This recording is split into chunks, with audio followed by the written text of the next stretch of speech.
Halo, jumpa lagi dengan Saham Star Analytics. Bersama saya Usman Hidayat. Assalamualaikum warahmatullahi wabarakatuh.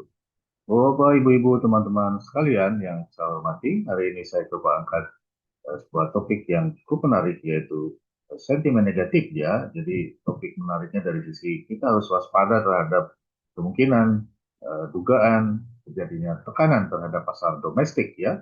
Setelah rupiah kita terus melemah akibat dari penguatan dolar ya, kemudian di dalam negeri juga suku bunga menurun dan ini semakin rupiah kita tidak punya tenaga untuk menguat ya.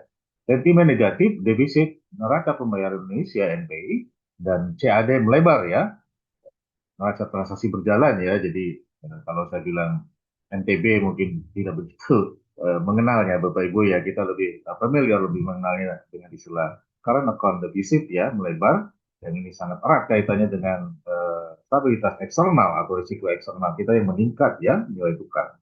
Dan cadangan devisa yang menurun ya, yang menurun, ini menandakan ketahanan eksternal kita relatif menurun meskipun belum sampai pada titik kritikal ya, titik yang mencemaskan ya. Pasar diduga tertekan dengan volatilitas yang tinggi ya. Ini ada 11 saham pilihan, itu bisa pertimbangkan ya, termasuk di dalamnya ada eh, konstituen LQ45 dan Syariah J70 ya. Kembali saya mengingatkan bahwa saya tidak maksud mengajak merekomendasikan untuk saham-saham tertentu, tanggung jawab ada di pihak Bapak Ibu sekalian ya. Jadi kalau kita perhatikan rilis neraca pembayaran dari Bank Indonesia kemarin bahwa uh, defisit neraca pembayaran Indonesia per kuartal 2 2025 sebesar 6,74 miliar US dollar ya. Dan penurunan ini secara beruntun setelah pada kuartal 1 juga defisit 0,79 miliar dolar ya. Meskipun menurut Bank Indonesia pernyataan bahwa ini masih relatif aman karena rasio terhadap PDB masih rendah ya. Tapi secara kuartalan kurang dari 1%. Tapi tren penurunan dalam 2 kuartal beruntun ini memberikan alert bagi kita untuk waspada terhadap risiko eksternal ya. Jadi ada tekanan terhadap lalu lintas devisa, utamanya outflow ya, capital outflow. Dan Bank Indonesia menyatakan banyak terjadi pada investasi portofolio ya, neraca modal dan finansial. Demikian juga neraca berjalan tadi ya. Neraca berjalan yang unggul hanya neraca pendapatan sekunder ya. Jadi beberapa tenaga kerja asing yang bekerja di luar negeri, dia remittance, transfer ke dalam negeri. Jadi semakin menguatkan para saudara-saudara kita yang bekerja di luar negeri, memberikan kontribusi yang signifikan terhadap ketahanan eksternal kita ya. Dan angka 6,74 miliar dolar yang defisit ini hanya sedikit lebih kecil dibanding defisit yang juga besar yang pasca pandemi pada kuartal 2 2023 ya. Nah, fluktuasi ini menandakan bahwa kita masih punya banyak pekerjaan rumah bagaimana mengelola lalu lintas devisa agar selalu memupuk cadangan devisa yang tinggi ya, dan tidak menimbulkan defisit ya. Defisit itu ya net outflow lebih besar daripada net inflow ya. Kira semua kita memahaminya. Dan cadangan devisa kita kemarin saya rilis ya, per sekitar 152 miliar dolar ya.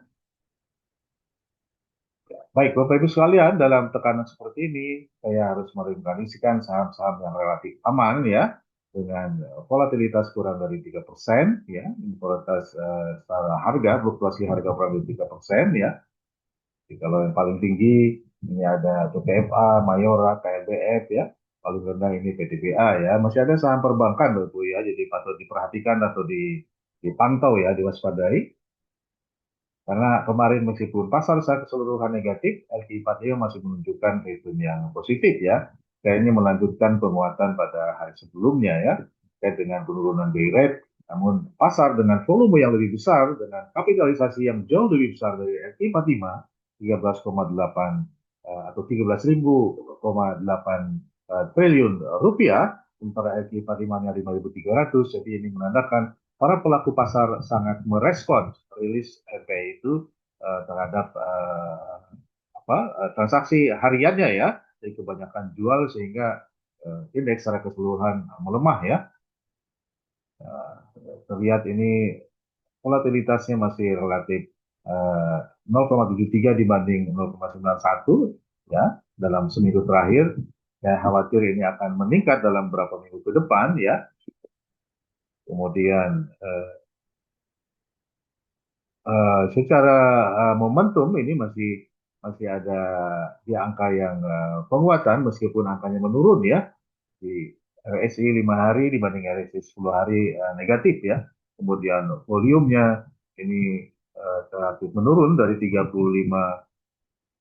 miliar lembar saham menjadi 34 miliar lembar saham ya.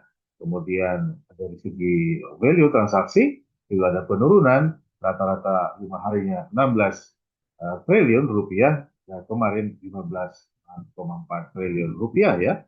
Nah, yang ini juga terjadi pada NQ45 dan T30 ya. Kemudian dari segi frekuensi juga terjadi penurunan ya dari rata-rata 5 hari 2138 atau 2.138 kali transaksi total ya menjadi 2.120 ya menurun dan volatilitasnya relatif ini masih kecil ya secara frekuensi, namun ini untuk LQ45 dan D30 harus diwaspadai. Artinya volatilitas ini kalau kita lihat secara frekuensi 8,36%, ya 8,36% dari frekuensi rata-ratanya gitu ya dalam 10 hari terakhir ya relatif kecil dan ini menjadi benchmark untuk beberapa saham dengan volatilitas sangat tinggi di sini seperti JPMA, KLBF jauh lebih tinggi dibanding benchmark IHSG maupun LQ45 dan ini patut diwaspadai meskipun jadi salah satu saham pilihan ya yang saya catat ini. Ini seperti biasa ini price earning ratio-nya kurang dari 25 dan price to book value-nya kurang dari 5 ya. Sudah tidak ada lagi BCA, Bapak Ibu ya, tidak termasuk dalam sortir ini karena sudah tersaring di depan ya. Dan ini adalah target price dan stop loss. Kalau Bapak Ibu ingin saham syariah, maka di sini ada 8 syariah ya dari 11 ini. Kemudian Bapak Ibu juga harus waspada terhadap saham dengan perilaku atau dengan volatilitas yang tinggi, dengan price dispersion atau tebaran harga ya, fluktuasi harga yang sangat tinggi dalam 5 hari terakhir ini. Ya, RR, Maya, data saya sendiri tidak begitu mengenal ya, hanya relatif murah ya, relatif murah dan biasa ditransaksikan dengan sangat masif ya. Hati-hati dengan saham-saham ini, volatilitas harganya tinggi, ini kan juga volatilitas return-nya juga tinggi ya, return-nya tinggi. Ini tetap saya ambil momentumnya yang bagus di atas 30, kemudian value-nya di atas 5 miliar sehari rata-rata dan frekuensinya di atas 1.000 kali sehari ya. Bapak Ibu selalu memperhatikan target price dan stop loss dalam mitigasi risiko transaksi ya.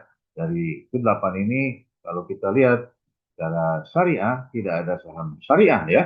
Demikian Bapak Ibu sekalian yang bisa saya sampaikan. Terima kasih telah menonton video saya. Saya tunggu masukan, komentar, dan kritik, saran konstruktif. Jangan lupa subscribe yang belum subscribe, yang belum berlangganan agar tidak tertinggal informasi setiap saat ya.